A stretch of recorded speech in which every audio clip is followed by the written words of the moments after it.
Oh, maybe we are live. Okay. Here I was trying to find a workaround because I didn't think it was working. Hello, everyone, and welcome. Let's see here. Boom. And let's see.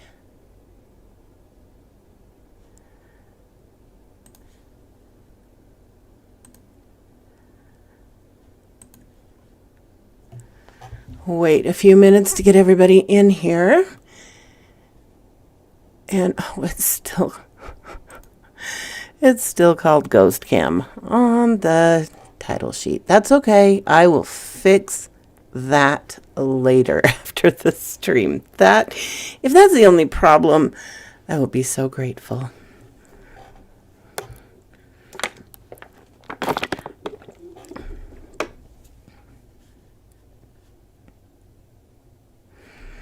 And it's going to freeze up on me.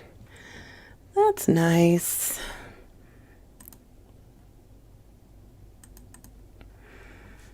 It's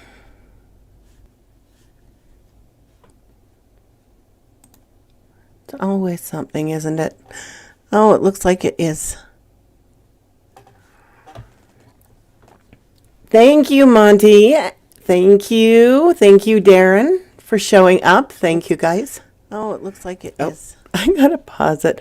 There's a lag. There we go. Okay.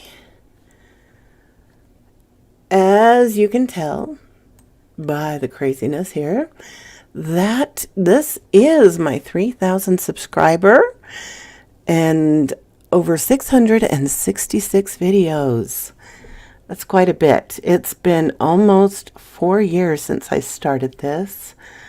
About, 3.5 since I've been doing it quite regularly. And I'm trying hard not to say When I don't have a script, I say that a lot. How is everyone doing? Let me share this little tidbit. Creighton, hello and welcome. I'm so glad you guys came. I'm going to share this on Twitter. Let's see here.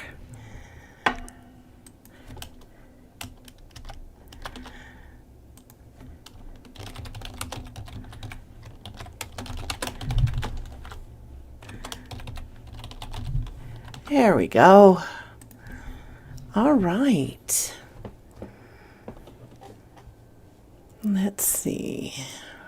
We're going to have to kind of jump back and forth because this is not working like it's supposed to. The live chat. Oh well, we'll put up with it. Let's see. Mike, welcome, welcome. And Baron, welcome. The wonderful sippy cup man is here. Oh my goodness. This is okay.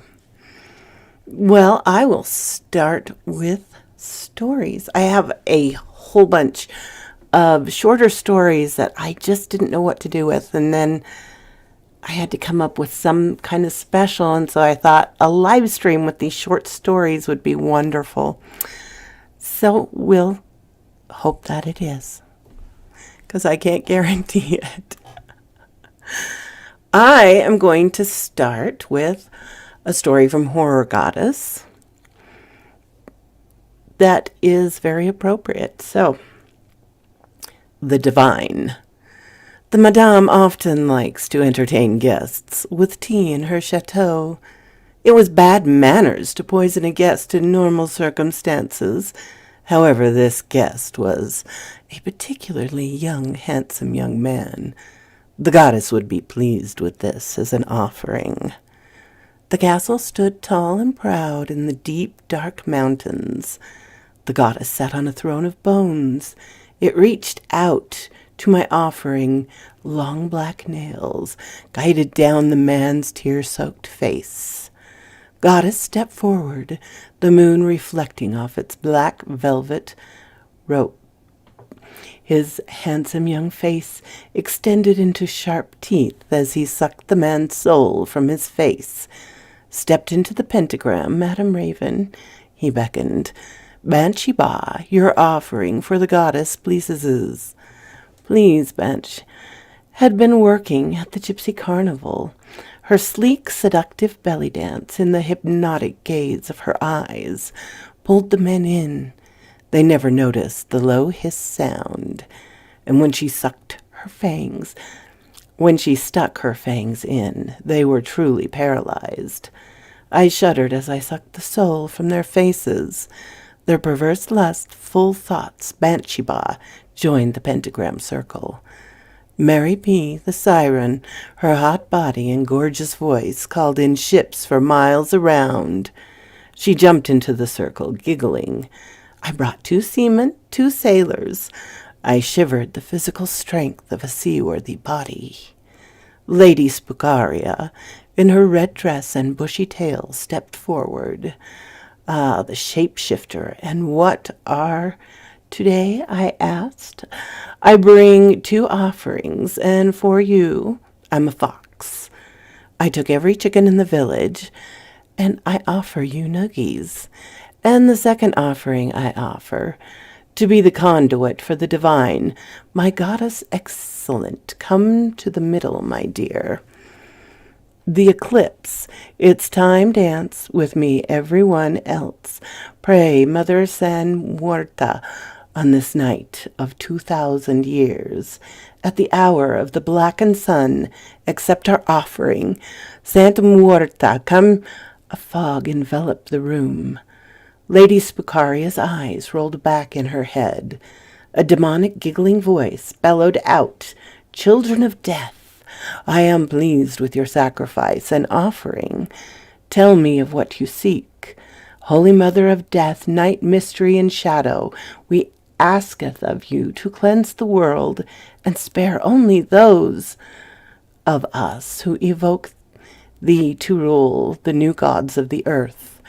All but thee who agree to be in the carrier, and who shall carry me. Dame Saturday asks. I'll do it. I said. The group paused and looked at me. The clouds behind Lady Spookaria's eyes vanished and passed into me. I caught her in my arms. All of you must stay here. When the ritual is complete, you shall be the new gods of the new world, just as it was done after the great flood, after the 10 plagues. What have you done? Demanded Lady Spookaria. I was willing to do it, if, alas, lady, I cannot allow it. Before you go, you all granted me offers. Now I must grant one. I took a knife and started to cut, not being able to die, hurt like heck.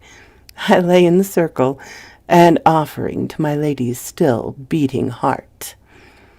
Leaving the castle, I walked the barren wastelands of the world. Eventually I reached the last civilization. A landmine went off near me, taking off an arm. It is but a flesh wound, I chuckled. The armed guards were there. Guns could not stop me. I made my way into the fortress. Inside it was beautiful, all red and purple velvet. I saw all the world leaders. There was Donald Trump, the third Hillary Clinton's son, Barack Obama, 5th daughter. It was only when they looked up at me the screams began. Red mist exited from my body as I dropped to the floor. Fresh souls screamed Dame Saturday. Lady Spucaria sat on the castle floor, holding my still-beating heart, when an ear-piercing scream shook the castle. The heart then stopped. Okay, let's see here. How are we doing? Kyra, yay, you made it. Thank you.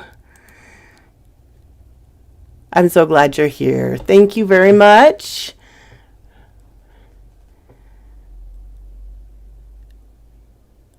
Wouldn't the world be happier if the mainstream artists sang their songs in death metal growls? It would be. It would be. It would be interesting. It kind of reminds me of baby metal. Super cutesy with death metal. That's always a great combo. Oh, goodness. Well, let's see. Any questions, people? Anything to say before I jump into another story? I have stories from Rose Black and Raldo, who has given me probably more than half. Oh, who wrote that story? That was Horror Goddess. That was Michael.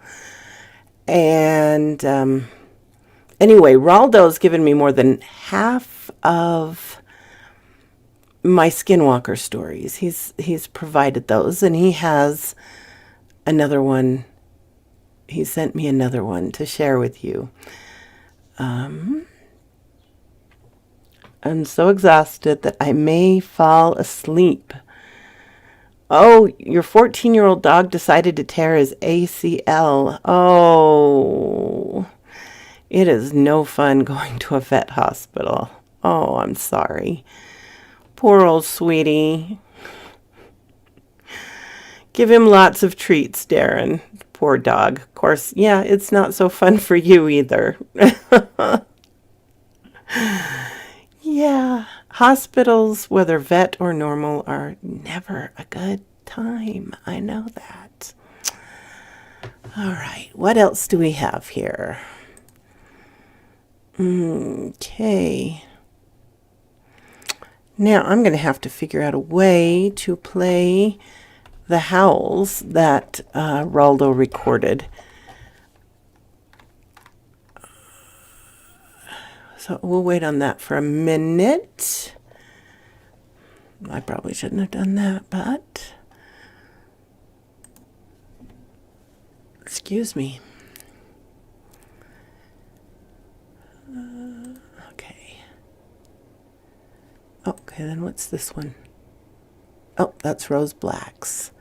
Okay, we can start with that one. How's that? Are you ready for another story? Oh, that's so sad, Darren. Hi, Rod. I'm glad you made it. Don't worry about interrupting. Everybody, go ahead and talk in the chat. That's what it's for. I'll catch up. I'll read them. Trust me.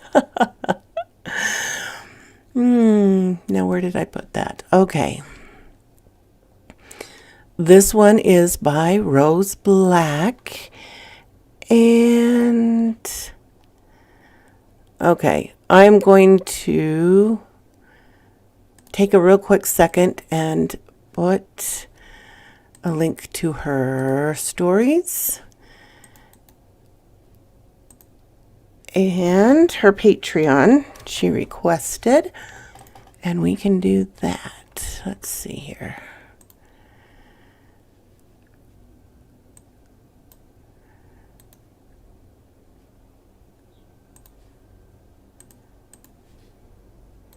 Okay, that will be in the comments.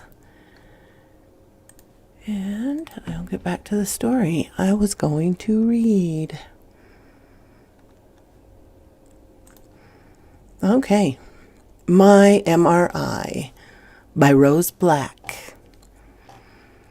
Recently, something happened to me that I feel would be appropriate to share here. It was about a week ago. I had to go to an appointment for an MRI scan. The reason for this happened a couple of months ago. Long story short, rushing to get to work on time caused me to fall down the stairs of my complex. My apartment is on the top floor, and there are 3 floors, so you math on how many flights of stairs I fell down.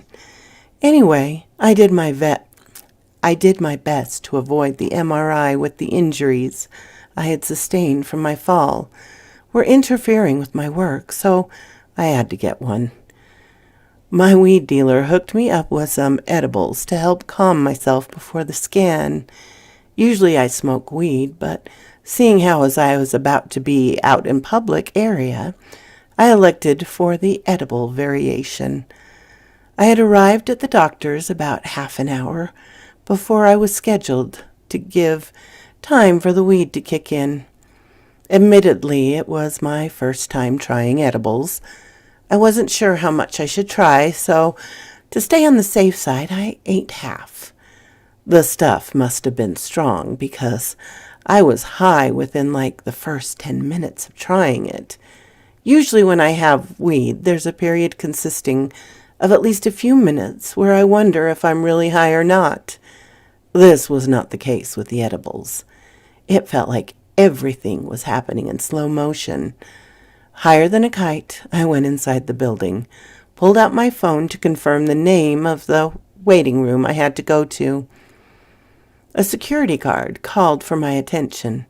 Confused, I looked up and he asked me why I'd been standing in the middle of the hall for the past 5 minutes while looking at my phone.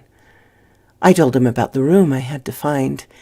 He either couldn't tell I was high or didn't care. He pointed me in the correct direction. A few minutes later, I was in the waiting room. I was way too freaking stoned to properly fill out the paperwork, so I did the best I could. Once that was done, I turned it in and waited a bit. The weed certainly helped me calm down. However, I did still feel a little nervous. When my name was called, I went back with a nurse. She handed me a hospital gown that I got dressed in after removing the clothes I had on. The doctor asked me some questions, which I had to wing, as I did with the form. I mostly answered no to the questions, with some maybes thrown in for good measure. Once that was done, I was taken to the MRI scanner. It looked even more narrow close up. Even though I was hesitant, I laid on the table. I was given a button to press should I need anything. I took a deep, slow breaths as I went in. The video I saw of these kind of scans didn't convey one thing, and that was how insanely loud the machines were. I felt like I was listening to noise coming from a factory. Despite this, I did my best to relax and keep my mind occupied. The heat was more intense than I had anticipated. It didn't take long for me to start profusely sweating upon going into the machine. The only thing I could think to do while inside there was take a nap. Under normal circumstances, I would not have been able to do this. You have to remember, though, I was still pretty high. Eventually, I was able to drift off. I awoke later to find that something was off. To begin with, I had my regular clothes back on. I didn't remember changing back into them. Of course, being high was a probable cause of that. However, I didn't remember finishing the scan either. It was at that moment I realized the scanner was still going. I peered into the machine to find out I was still inside. Okay, the stuff I got must be way too frickin' strong, I thought. I looked around the room and saw the doctor and nurses monitoring my scan, curious as to if they could notice me. I called for them. They didn't answer. I've only heard of out-of-body experiences.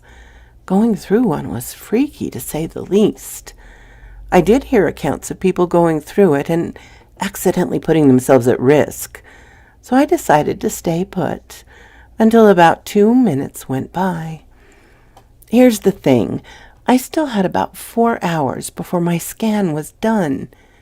You know how boredom makes you do stupid things. Well, that leads me to what happened next. Honestly, staying put would have saved me a lot of trouble. Instead, going out of the room to explore the hospital was the option I chose. I wasn't sure how to go about doing that at first. It turned out, however, that ghost logic kind of applied to me. I could go through walls, but I couldn't fly or do much else. I figured that so long as I stayed within the general area of my body, I'd be fine. Going through walls turned out not to be as cool as I thought it would be. The reason for this was due to the fact I came across several patients that were completely naked. They were not attractive to me, to put it lightly. The images of them are burned into my brain. They were few of many things I wish I hadn't seen that day. The other things occurred when I was back in the waiting area. There was only a couple of nurses here, and maybe about 8 patients sitting in chairs. The quieter parts of the hospital wing have always had an eerie feel to me. That feeling was stronger than probably because I was astral projecting. The deadly pale guy looking out of the window probably also contributed to it. His nails were way too long. Both his finger and toenails looked as if they should have been clipped a while ago. I was confused as to why nobody was accompanying him, since he clearly didn't seem to be all there. Eventually I shrugged it off and proceeded to exit the room until he did something. He turned and looked in my direction. I wasn't sure if he was actually looking at me, so I asked him, "Can you see me?" He nodded and seemed to be looking just above me. I was about to ask him some questions when he did something that was off-putting.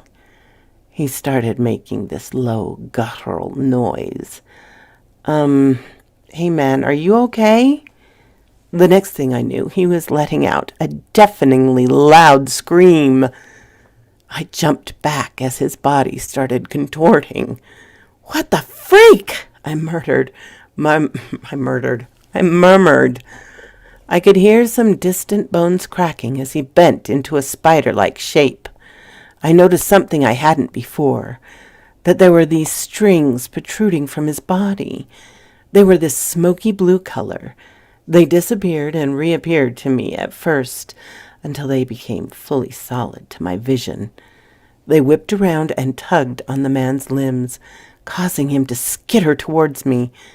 I yelled out a curse word and bolted from the room. I looked back to see him still behind me. He was crawling upside down on the ceiling. The only thing I could think to do was something I wasn't even sure would be successful. I pressed my feet on the ground as the man came towards me. I was afraid what I was attempting would not work at first. Luckily, when he let out another scream and those strings shot from his mouth towards me, it did. I went through the floors of the hospital before stopping myself at the parking garage. Suspecting the man would be down shortly, I hid in the back of a large van. There was some junk in it that I hoped would make good cover. I silently hoped that that guy would not look in the area of the parking garage I was. Those hopes were dashed when he poked his head into the van. Hang on, I just messed up.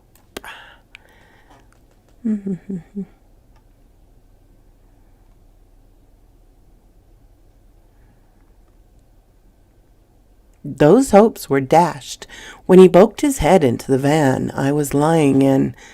Had it not been for the fact my eyes were obscured by shadows, he most likely would have noticed me amid the junk that was covering me. Luckily, though, he pulled his head from the van and went elsewhere. When I felt enough time had gone by for him to have left that level of the parking garage, I sat up. I did not want to leave the van at that point. I did not want to go through whatever made the man the way he was. Then a dreadful thought popped into my head. I considered the possibility of more people like the man being at the hospital. Despite my apprehensiveness, I got out of the van. The signs I had to go on for recognizing people like the man were those who also had long nails and were standing around similar to how he did. Also, I was looking for anyone with those strings coming from their bodies. It didn't take me long to find some of them. Well, it's more accurate to say they found me. I decided to go around the back of the front of the hospital, since I thought going through the walls back to where I was might put me at greater risk of being seen. My efforts were ultimately futile.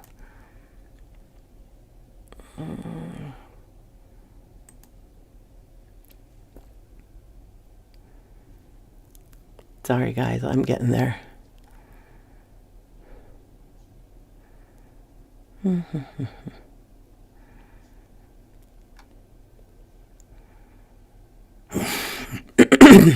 At the entrance, I heard a low noise above me, like a pained moan. I looked up to see a woman crawling down the wall. Her skin was even paler than he was. On top of the long nails, which she also possessed, her eyes had this milky look to them. Looking into them was like staring into murky water. The way she crawled was like that of a snake. I watched her slither down. I would have run if not for what she did next. "Hello," she said, curling her lips into a smile. I was at a loss for words. I couldn't decide what was more disturbing to me. Her gurgly voice that sounded as if a drowned corpse had the ability to speak, or how squishy yet solid her teeth looked. I was somehow able to find it in me to reply, "Who and what are you?" "She was like you." "Did you just refer to yourself in second person?" "Not me. The woman I'm in. She is one of many people I've assimilated. The strings, you see, keep me and them connected." "Why would you do something that horrible?" "It's a matter of survival. Once I've assimilated enough people, I'll be able to leave this place. I know you're afraid, but once you're part of me, your worries will vanish." I was about to ask why the hell I would allow that to happen when I noticed something out of my peripheral vision. That creepy-ass C-word had been using the conversation to distract me, while she, or it, stretched its strings to attempt sticking them into me. "Bitch!" I cried loudly and tried phasing through the ground. Much to my dismay, it didn't work. I soon realized why. Apparently the strings were affecting me. Despite them not actually touching me, they seemed to be sapping me of energy. "What's the matter? You look a little drained. Relax. It'll be over soon." And I try to arrange things, and then I click on the wrong thing. Sorry. Here we go.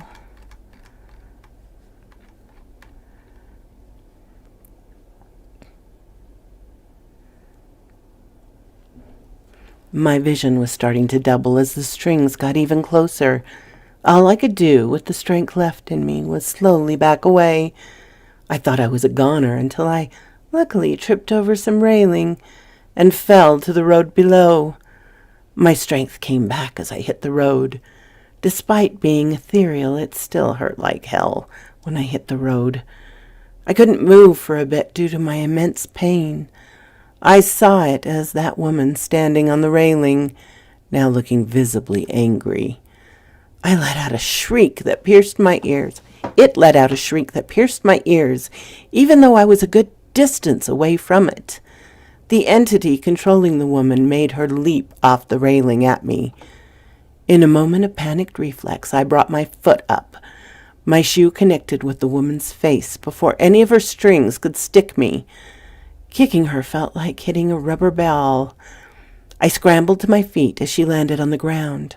She sat up and her neck snapped as she faced my direction. She let out another noise. It was like a shrill clicking sound. When she did this, I heard the noise get made again in the distance. This was followed by it occurring with multiple times. I glanced in the direction they were coming from, which caused me to gawk at what I saw. There were hundreds of more people like the man and woman that appeared on the roof. Freak was all I had time to shout before they jumped down and chased me along with the woman. Now, I don't mean to brag, but I can run pretty fast. The reason for this is due to several incidents running from the police that may have involved me, my friends, someone's garden, and some matches. It was a classic case of Butterfingers. Anyway, the fear of getting caught by the police was nothing compared to the fear I was experiencing as these controlled people chased me. Although I was able to stay ahead of them for a bit, my stamina eventually depleted. I managed to get back inside the parking garage when they caught up to me. The man and woman I saw pounced on me and pinned me down. I screamed out in pain as their nails dug into me. They smiled down at me as those strings came out of their mouths. Their weight made struggling a futile effort. I closed my eyes and mentally prepared myself as best I could for what I thought was going to come next. When I felt the strings poking into me, I thought I would awake to find myself being puppeted around. Instead, I woke up back on the table of the MRI scanner. "It's pretty hot in here, huh?" the nurse asked as I sat up. "Yeah," I replied, as I was handed a hand towel to wipe the sweat off my face. "You do look a little pale, though. Are you feeling okay?" "I'm fine. I just need a drink of—" My voice trailed off when my eyes fell to the door frame behind the nurse. Standing in it was that man I had first encountered. Behind him was the woman. They had the most rage-filled expressions I had ever seen. The only person I can think of that came near that level of hatred in their eyes was my older brother's junior history teacher, when he stole his car and crashed it into a lake and got away with it, due to lack of evidence. The nurse asked me if something was wrong. I replied that nothing was and asked it would be okay for me to leave. Once it was confirmed that I could, I got dressed back into my clothes and left. All the while I could see those strings sticking out of me. I remembered what it had said about the strings, keeping it connected to everyone it assimilated. However, in spite of me seemingly being connected to it by the strings, it did not seem to have control over me. I'm not entirely sure why, to be honest. The only thing I can think of is that maybe it has something to do with the fact that I woke up right as it stuck me with its strings. Although they were ethereal to everyone else, they were solid to me.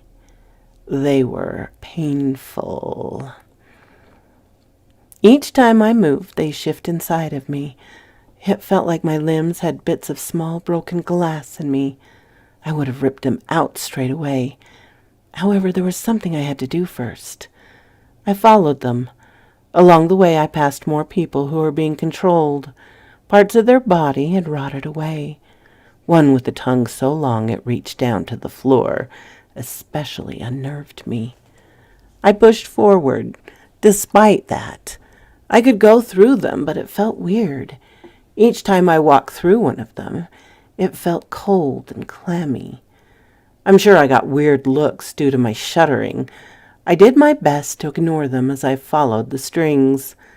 They led me to the stairs. This is where I saw the source of the strings.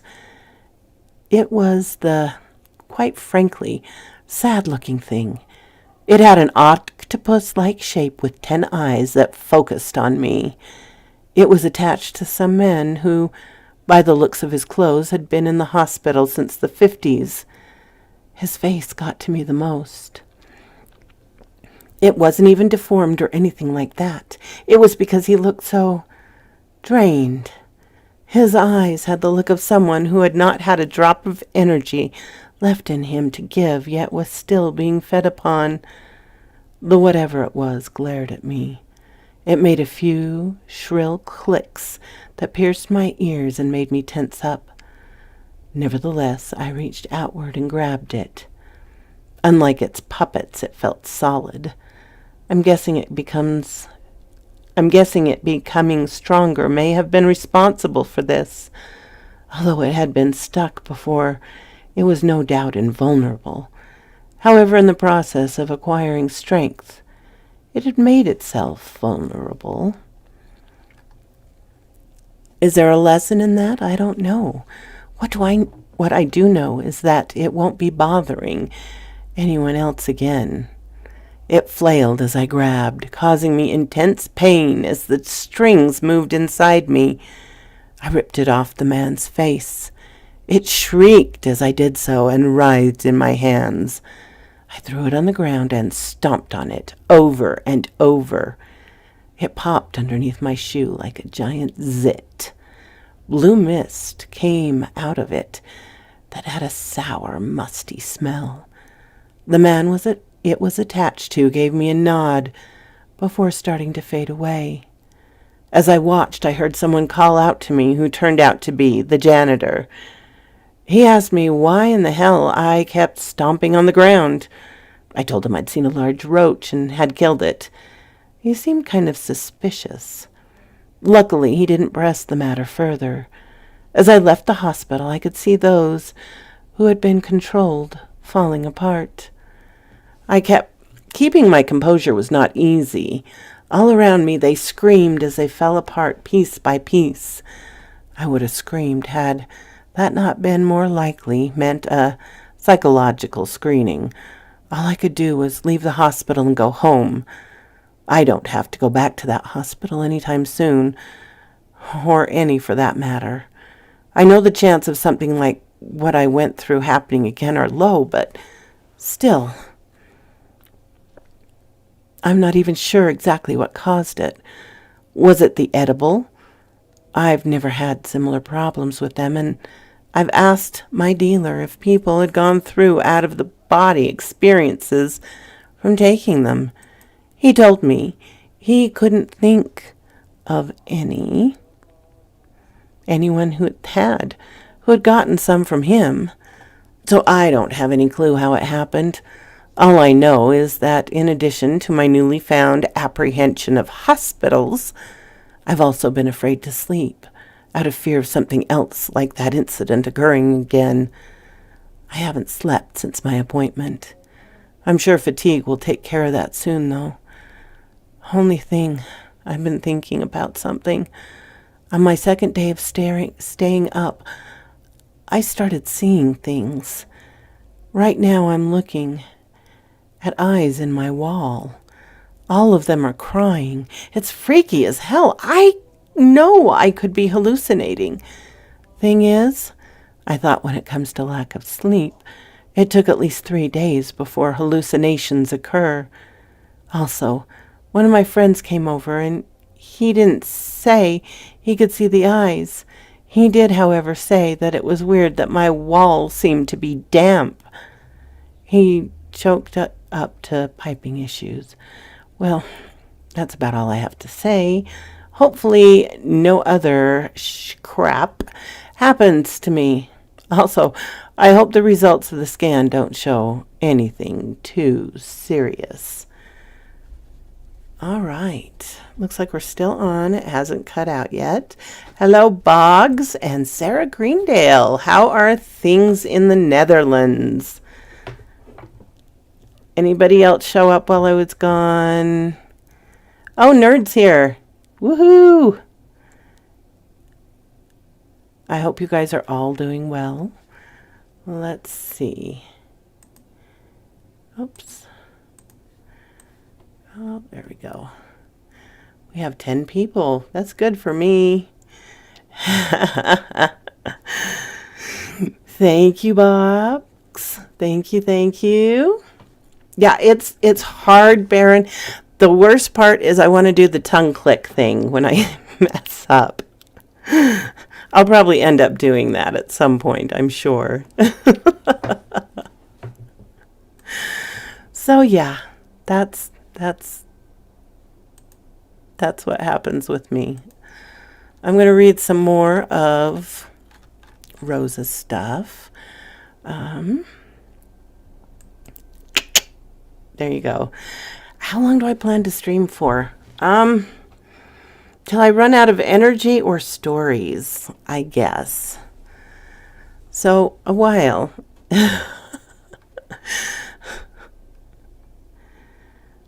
A shot every click. There you go. There you go. Drinking game time.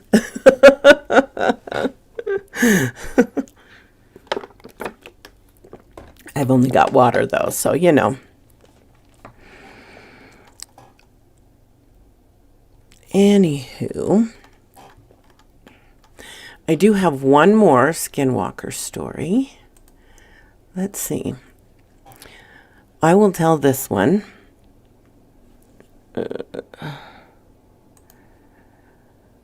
Okay. 30 hours. No way. No way. No way.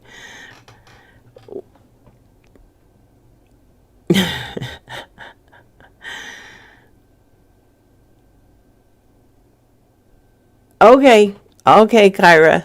Thanks for stopping by. I appreciate it. That's right, Baron. I'm going to get so hydrated. Let's see here. So anyway, yes,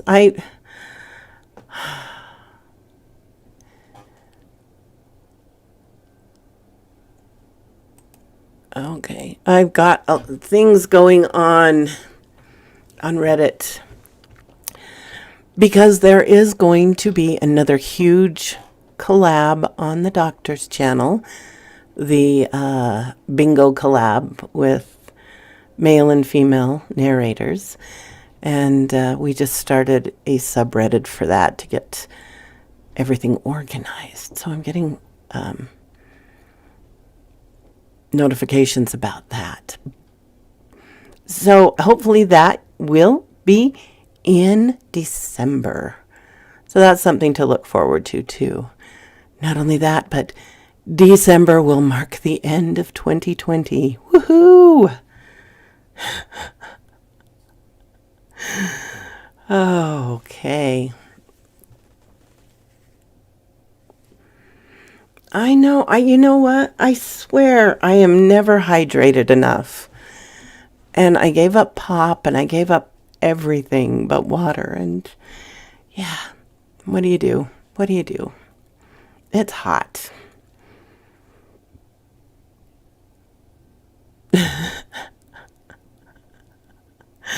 That's one way to look at it, Boggs.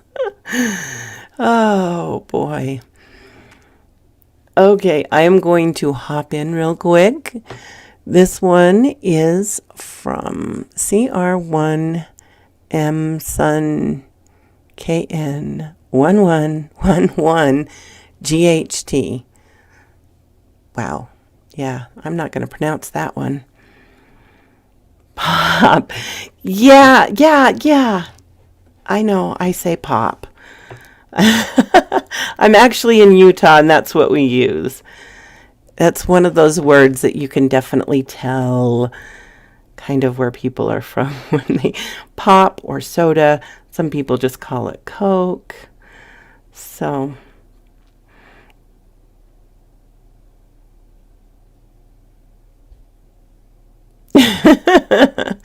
59. Yay, welcome back, Kyra. Yes, you know what?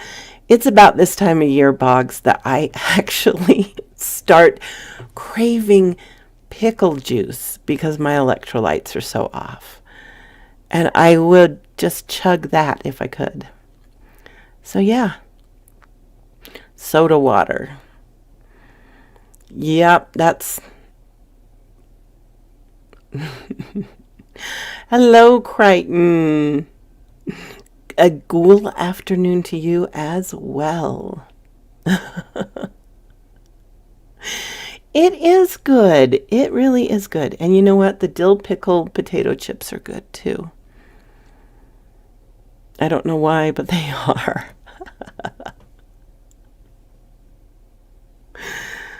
Oh, yes, I do. I don't want a Gatorade when my electrolytes drop.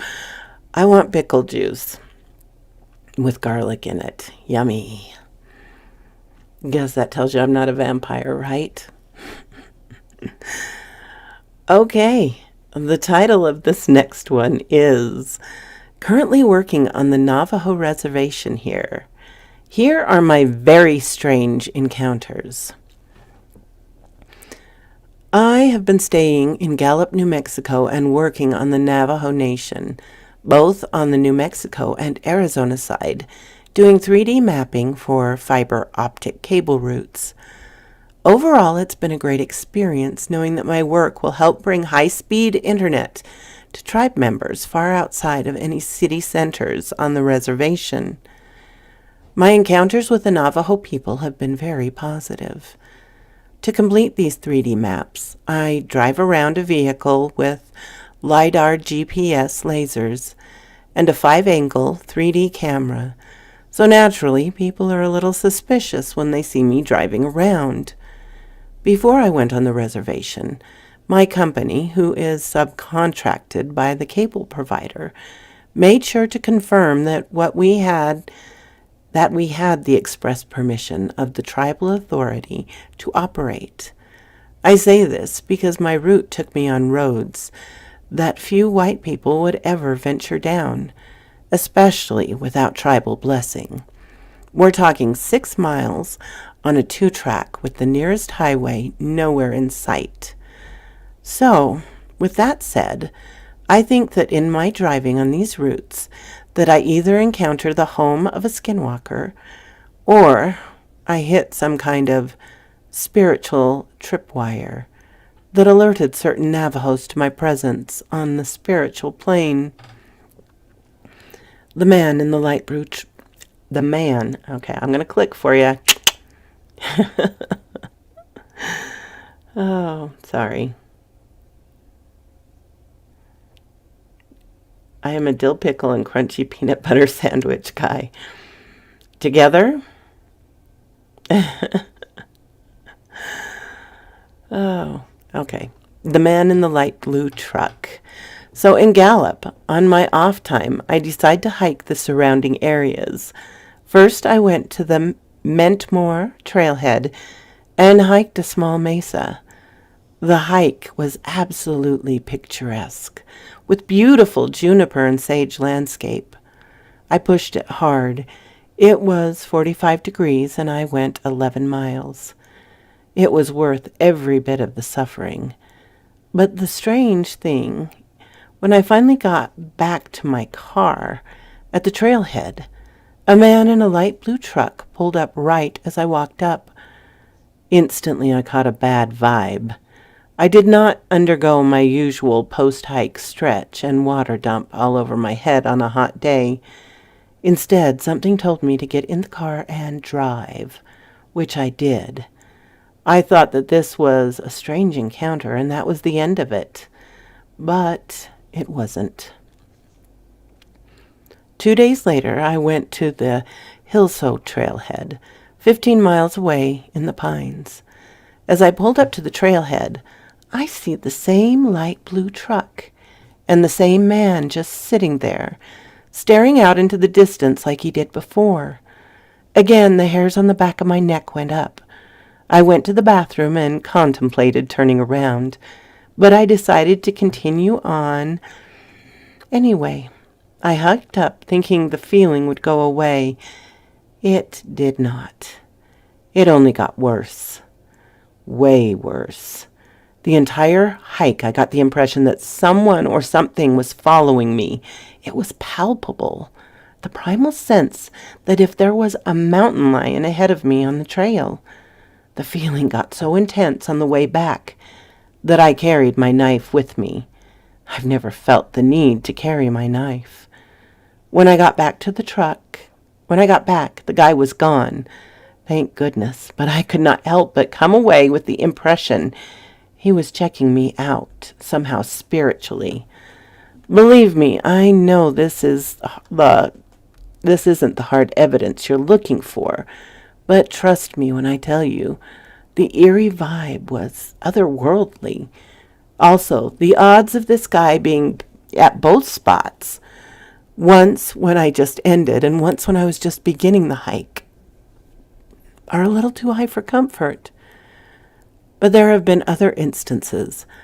I've had crows follow me around the reservation roads in ways that don't seem to make sense. Once when I was taking down my gear in the Tohatchi, a crow literally seemed to say my name.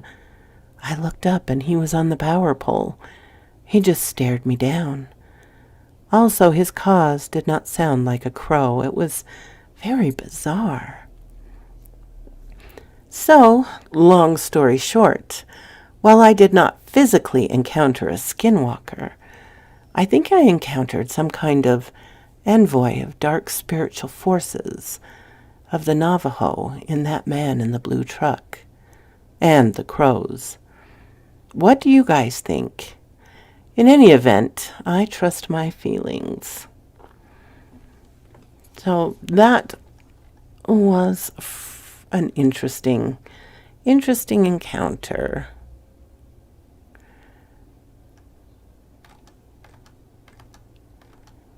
I didn't have quite enough between this and Raldo's for a video. So again, I'm sharing it here and now.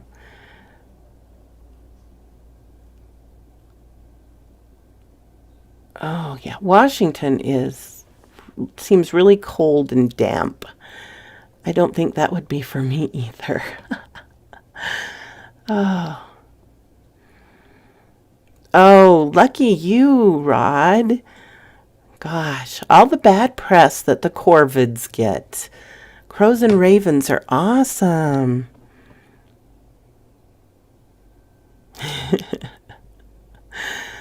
Okay, I'm going to see if I can set, that's not it. Where are you? There we are. Okay, give me 2 seconds here. Talk amongst yourself.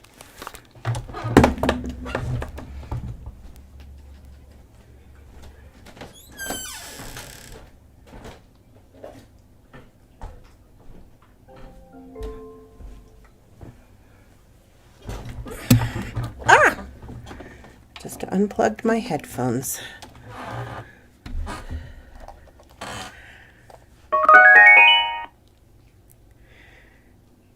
Okay, into Reddit we go. No talkie.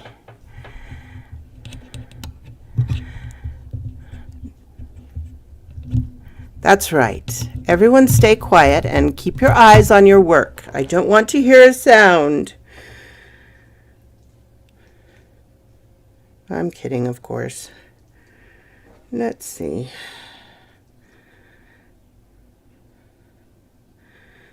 It should be easy to find. There we go.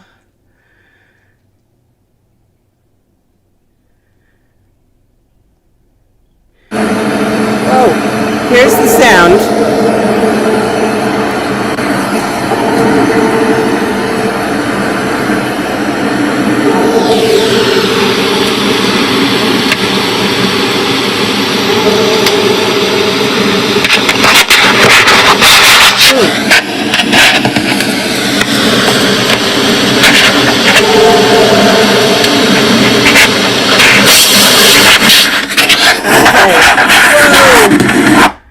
That was loud. Sorry.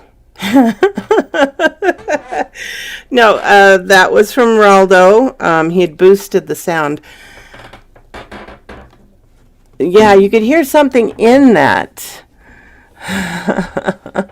You could something howling that was kind of odd. Here's what Raldo said about it. Turn off my speaker. We had purchased our camping equipment about a year and a half ago. It was initially for our kayaking trip that we were going to take on the San Juan River, but we had several setbacks and we decided to try out our equipment in the mountains. We got to our campsite in the Chusca Mountains around 6 p.m. and started to set up camp. We gathered our firewood and set up our tents. We started our fire and cooked our food. We listened to a podcast about the paranormal throughout the evening. It was very quiet. We heard rustling in the woods and occasional branch breaking. We also heard some whistling coming from the darkness, but we just pawned them off as wild animals. Earlier, we'd heard elk, turkey, and some other campers that were to the east and south of us. This place wasn't a designated campground, but I camped there before while hunting. I was familiar with this place, and I've stayed in the area for days at a time. I was telling my friend that where we camped, there had been allegedly Bigfoot sightings, and it's a hot spot for Bigfoot hunters. I was just trying to spook out my friend. Really didn't think anything would happen. I did tell him that we are camping in a vulnerable spot, an open area away from the tree line, and in lower spots in the surrounding area. If there was a Bigfoot in the area, it would have had an advantage, since it had cover and the higher ground. We finally went to bed about 11 p.m., and I was awakened by the loudest howl ever. It wasn't like a wolf or a coyote howl. I've been in the woods plenty of times to know that what a wolf, coyote, bear, mountain lion, and badger would sound like. This howl was deep and coarse. It made the dogs at the other campsite bark like crazy. The howls continued, and dogs barked, and then those campers fired their gun twice. The howls stopped, but it was only momentarily. It continued, but to the south of our camp. I took out my phone and tried to record the howls. The light from the phone was too bright, and I didn't want to give away our location. Whatever made those howls didn't need to know we were camped.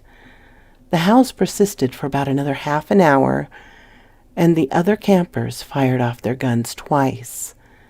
The howls stopped and laid there quietly in their tents. My friend said that he smelled a rotten flesh smell with sulfur. He also said it smelled like a wet dog, too. I didn't smell a thing. Maybe because my tent had a rain fly that went to the ground. The howls continued again. This time it was after 2 a.m., and the howls were to the north of us. The howls seemed to be going further and further away. Whatever was making those howls should have walked past our camp while it made its way to the north. I had posted a link to what I recorded that night. I did some searching, and there have been other similar recordings in Ontario, Canada, and the mountains of California. And he gives me permission to use the recordings, which I did.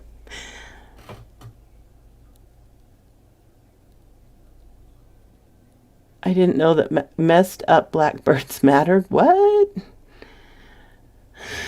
You know what, Crichton? I want to know why there are not crow and raven emojis. I have had the worst time without them. That's absolutely a must. Hey, Bear is here too, and Mr. Mom and Saya. Hello, everyone who's shown up. I hope you're all doing well and things are going well.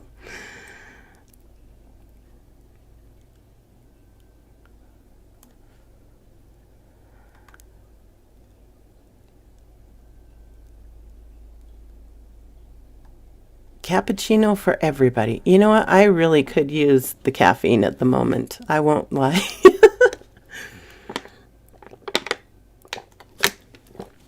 I'll let you all in on a little secret. I was really nervous about this stream. I hadn't streamed in a long time. So yeah, that made me a wee bit nervous. But I'm so glad you all showed up. I was afraid I'd be here talking to myself. Oh, funny. Anyway, if you have any questions for me, you can ask and maybe I'll answer. Thank you, Kyra. You are so sweet.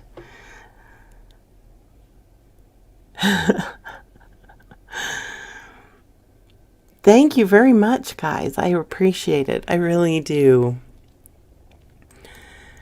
I can tell you that, oh boy. It's kind of unnerving that I can't go in and take out all the breath sounds and the clicks and the mistakes. But, you know. Thank you very much, The Shape. That's very kind of you to say. I appreciate it.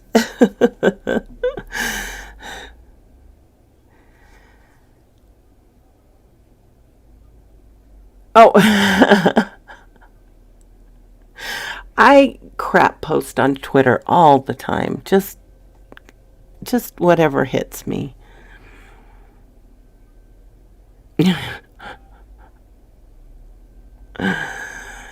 Oh boy. Yeah. Yep. Anybody else caught between autumn and summer? We have lovely autumn mornings and summer afternoons.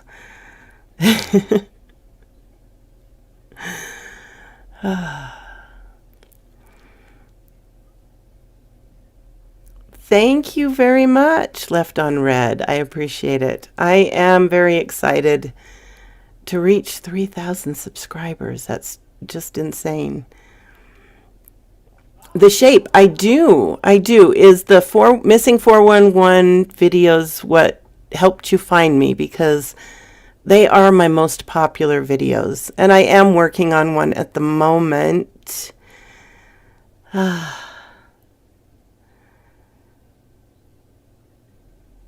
Cold in the UK again. Isn't that like the natural state of things, though, Kyra? It's always cold there.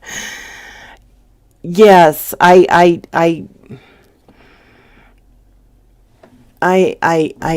am. I do find the 411 series very interesting. As you can all probably guess, the Fae theory is my most interested theory of it. Oh.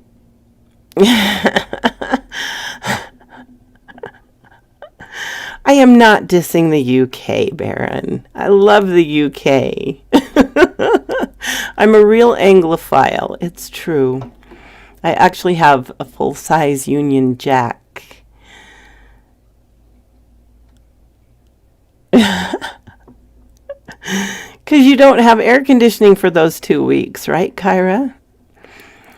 No, the missing 411, I think I'm interested in the faith theory because it's been millennia that people have said these strange creatures come, they kidnap people, they kidnap children, don't go berry picking, don't wear bright colors, and they have entire mythos in almost every part of the world that are these creatures. So with, what is accepted at the moment in scientific theory with multiple dimensions and universes, why couldn't it be some species or a number of species that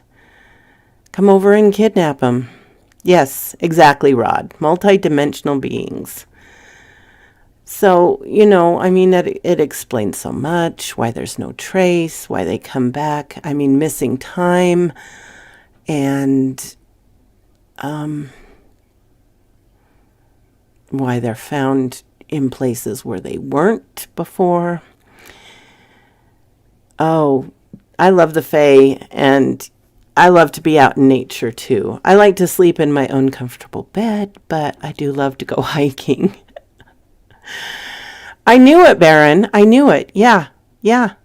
I knew that was all you.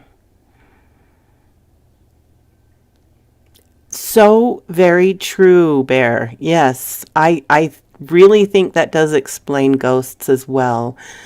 My parents' house is very paranormally active, I guess. Preternaturally active. If Troy comes in and hears that, there's his word for him. One of the things that happens at their house is looking out of their kitchen window, you can see shadow people walking back and forth like normal people walking on the street.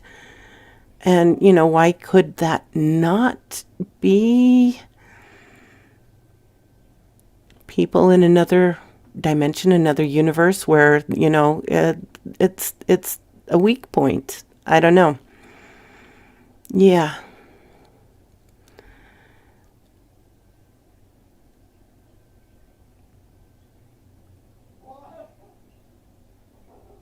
Oh, Sarah, I look forward to that. I do not remember the Jared Atedero. Actually, now I say it out loud, it sounds familiar.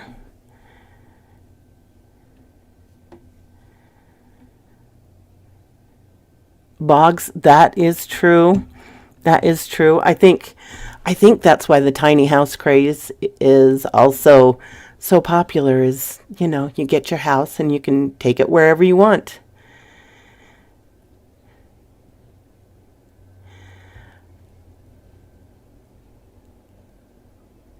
You have invasion of interdimensional beings. You may not be far off, Saya, because the U.S. Air Force has admitted that UFOs are real, and if they are interdimensional, they may be the Air Force may be warning us so that when they invade, they can just say, "Well, we told you so." I don't know. I don't know. Oh, lizard people. Left on red. There was, I remember reading, it was a very long time ago. I mean, back in GeoCity days, reading stories about lizard people that lived underneath the mall in Salt Lake City. And I followed that rabbit hole, and that was quite the thing. That was quite the thing. Yes. Hey, Michael, you missed your story unless you were just being quiet. I would love a hobbit house. I would love to do like a whole little shire full of hobbit houses and live in them. I mean, you don't need to worry about siding or roofing. Just get a goat to, keep the grass low. That sounds great.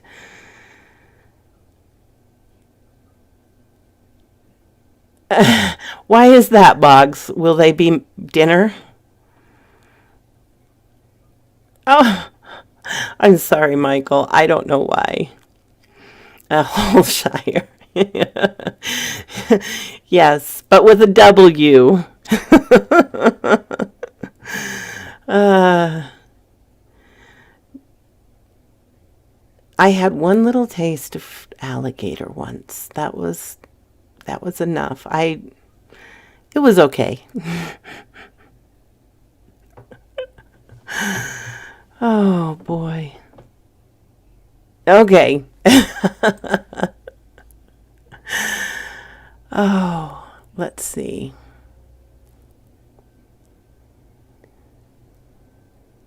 Okay. Like I say, my Reddit is informing me of things because of the collab I'm helping Musi with. Okay. Are you guys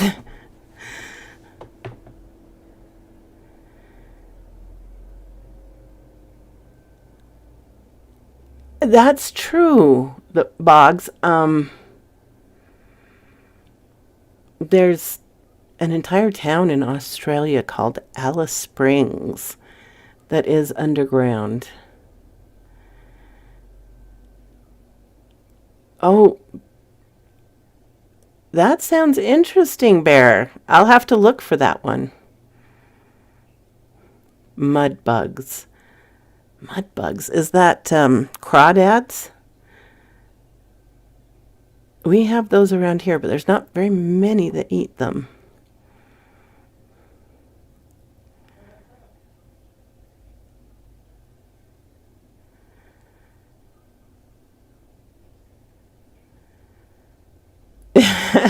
Actual chicken, yeah. Oh, well, if Doc did it, I'm sure I heard it. I think I've heard everything of him.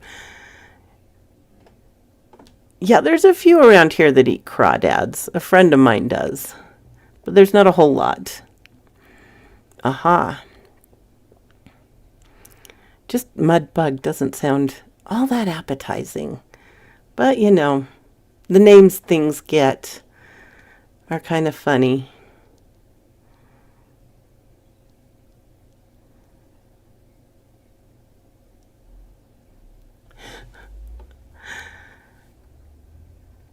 Let's see here. All right. Let's see.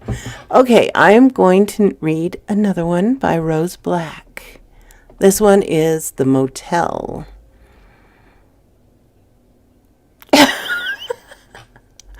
Baron?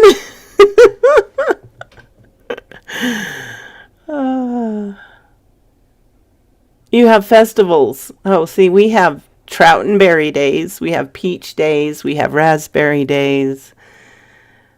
So, yeah, that makes sense. Crispy. I don't know about that. I'm pretty squeamish about seafood. I like crab and I like lobster. And that's about as far as I go. Okay, The Motel. I've slept in some crappy places, but dang, this one was by far the worst. It was 2 years ago. I was driving across the state so that I could attend my cousin's wedding. I'd been on the road for 12 hours, only stopping every 4 or so when I needed to use the bathroom, grab a bite to eat, or just stretch my legs. Against my better judgment, I decided to attempt driving through the night. By, I'd say, about hour 20, I came to regret my decision as my eyelids began feeling heavy. I groaned at my stupidity and the fact that there wasn't a place around me that I could stop, or so I thought. While going up a hill, I saw it slowly come into view. It was almost as if it had appeared out of thin air. It read Mike's Motel. Relieved that I had found a place to sleep, I pulled into the parking lot. Once parked, I got out of my car and went inside. Instantly, the smell of must invaded my nostrils. Under most other circumstances, I would have left. However, I figured beggars couldn't be choosers. I went over to the desk and rang the bell. From out of a room with its door marked Hotel Staff Only came an older-looking man. I assumed he was either the manager or a worker. "Do you only want a room for the night?" he asked. "Yeah, how much does it cost?" He pointed to a sign that listed the prices for how long someone was to be staying. Once I paid, he handed me the keys to my room. It was located in the middle of the right side. Walking down the hall towards it only made the musty smell more noticeable. Outdated doesn't even come close to describing that place. Granted, I wasn't expecting the 5-star treatment, but from the look of it, this place hadn't gotten anything new in years. There wasn't even a TV in the place. Weird light brown and yellow stains covered the walls and ceiling. Gross. My shoes stuck to the floor a little. which made me apprehensive about taking them off and walking on it in my socks. The bed didn't seem any better. The thoughts that passed through my mind were wondering how many STDs had been caught by someone while in it, and when was the last time the sheets had been washed. "This looks filthy," I said, and noticed some black dots on the sheets. "I hope those aren't bed bugs." I briefly wondered what I would see if I were to use a blacklight inside the room, and quickly repressed the thought. Some things are better left unanswered. Anyway, the only thing I could think to do to improve my sleeping situation a little better was to pull the sheets off and shake in order to get any pests off. When I no longer saw any black dots on the sheets, I put them back on the bed. Despite the condition of the room, my tiredness caused me to fall asleep almost instantly. Ooh, I'm got to interject here. I would sleep in my car. Yeah. For a short while, my slumber was relatively peaceful. That is, until I was woken by a loud noise coming from above me. It was as if someone had dropped a large weight in the room above me. My eyes shot open, annoyed. I pulled out my phone and checked it to see that I'd only been asleep for 4 hours. I put my phone back in my shirt pocket and attempted to ignore it and go back to sleep, only to hear it again. This time it was louder. I could feel the vibrations of it through the wall, and I thought I heard glass breaking. I considered complaining to the man at the front desk. Somehow I found it doubtful that would have solved the problem. When it happened a third time, I'd reached my limit. From the nightstand by the bed, I pulled out a Bible. "Shut the freak up!" I yelled, throwing it with all my strength against the ceiling.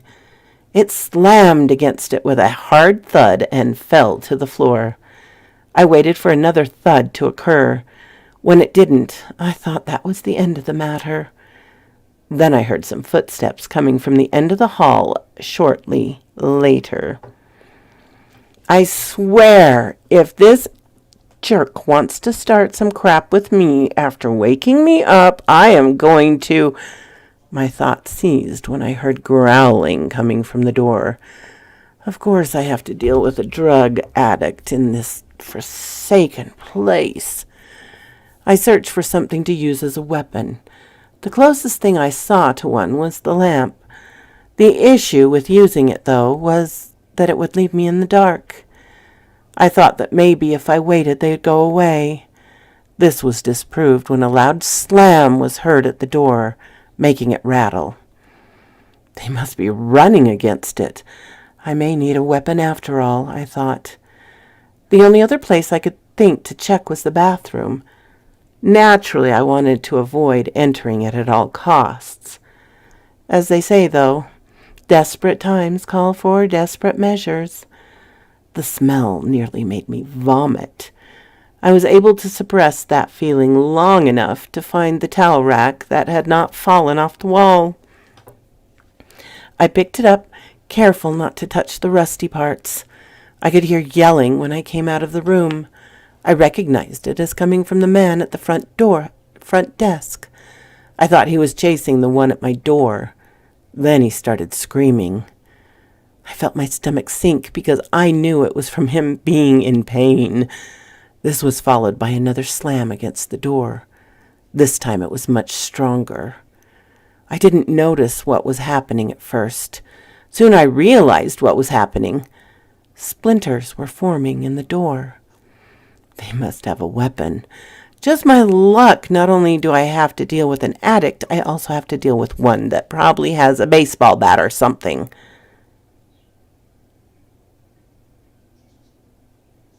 The reason for my assumption was that for all the motel's faults, the doors were at least fairly durable. Regardless of any drug somebody happens to be on there, was no way that they could do much damage to it without some sort of weapon, or if they aren't human. The slamming continued until a part of the door was broken away. I was able to sidestep in time to avoid a flying fragment of wood that hit the window behind me. The hotel guy had been shoved through the door head first.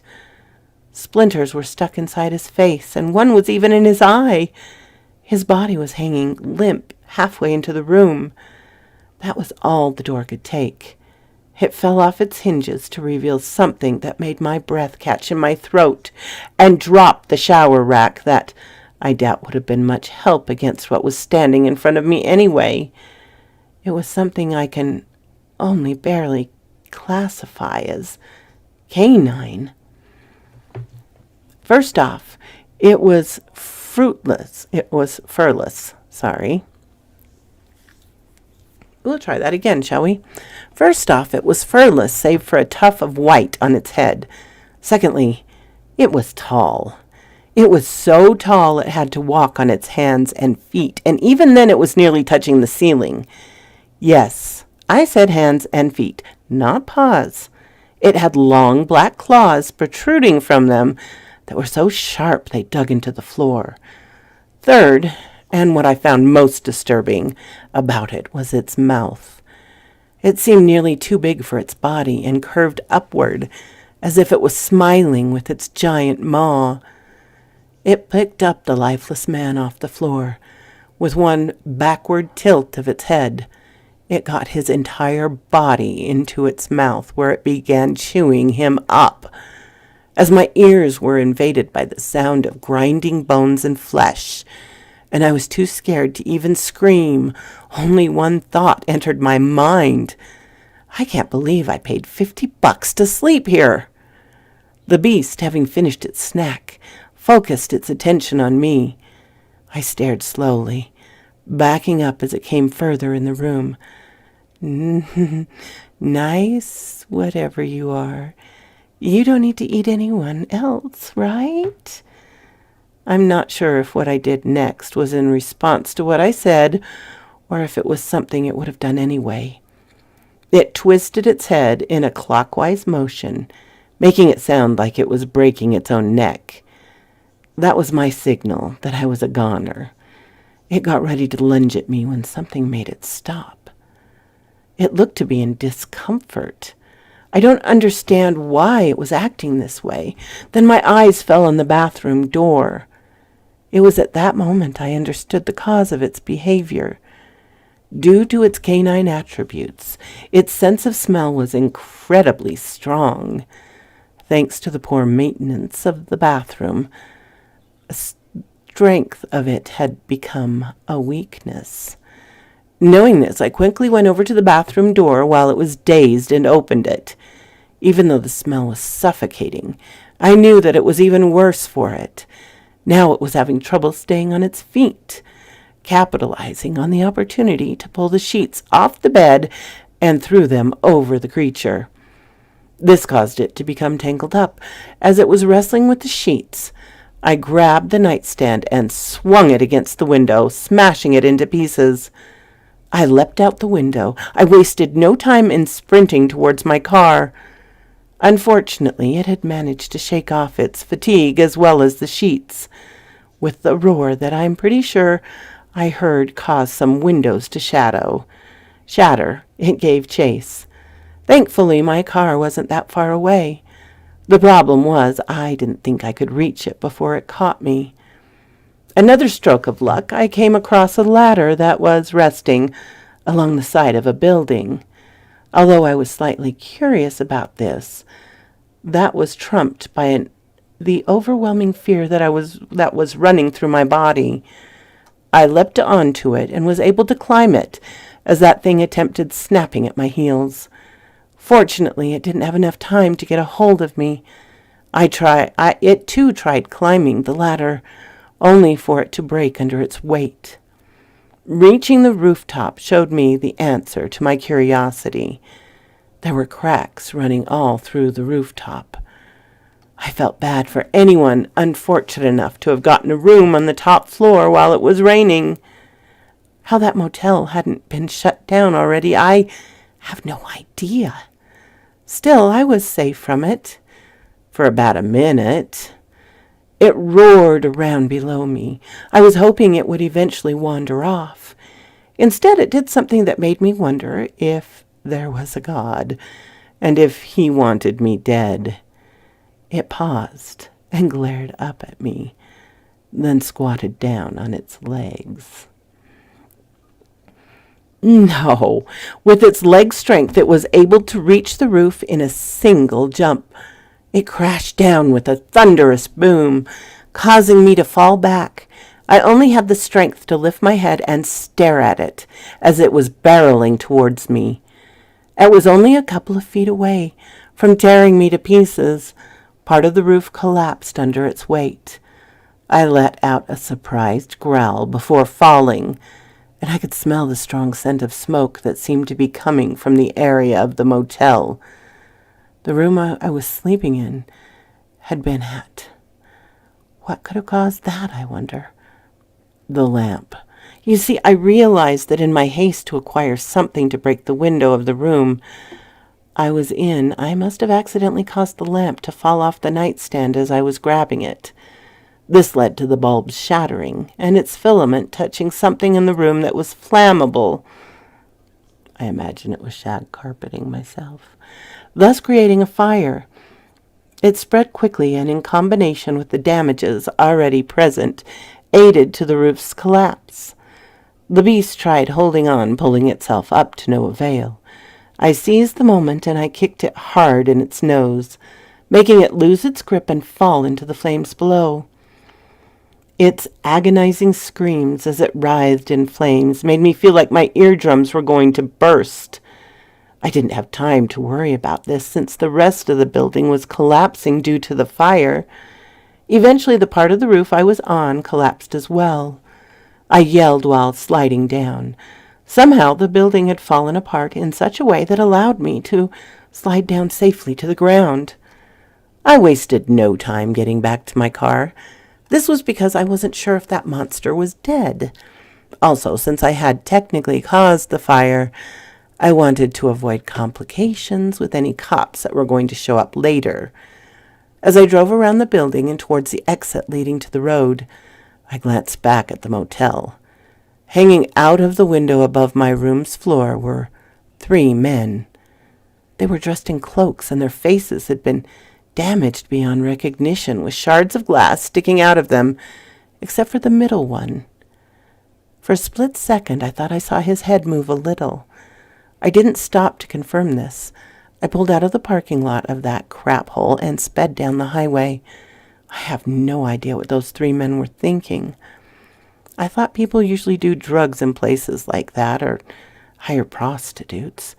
Personally, I don't care if they do. If they want to do that kind of stuff, it doesn't matter to me. However, summoning demons is where I draw the line. I just hope that thing died in the fire and that motel stays closed. I made sure to take an alternate route on my way home.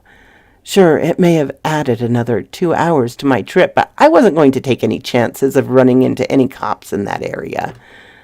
If there's any advice I can leave you all with, it's this. Don't wait till you're nearly falling asleep at the wheel to find a place to rest. You may end up avoiding an encounter with a demon or something almost as bad or even worse. Also, don't do rituals. Most of them probably won't work.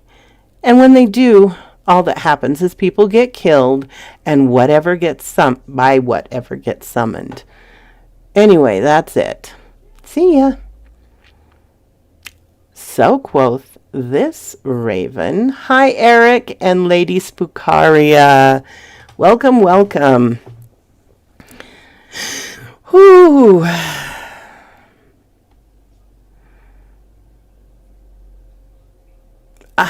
Thank you very much, Saya. I'm surprised I have 3,000. Werewolf should bring a fruit basket. Definitely, Michael. Oh, wow. Anyway, I am so glad you all came. This is really meant a lot to me. This has been a fun journey the last 4 years, and I've made some good friends along the way. You guys among them, and I really enjoy doing this. So, yeah. Anyway, thank you all for showing up. It's been an hour and a half. That's probably good. My voice will give out soon. So, any last questions or anything to say? Thank you, Michael. So are you. You are very fabulous. Waffle House bathroom at 3 a.m. Okay. That would probably be a good place to do it. Yes. Oh.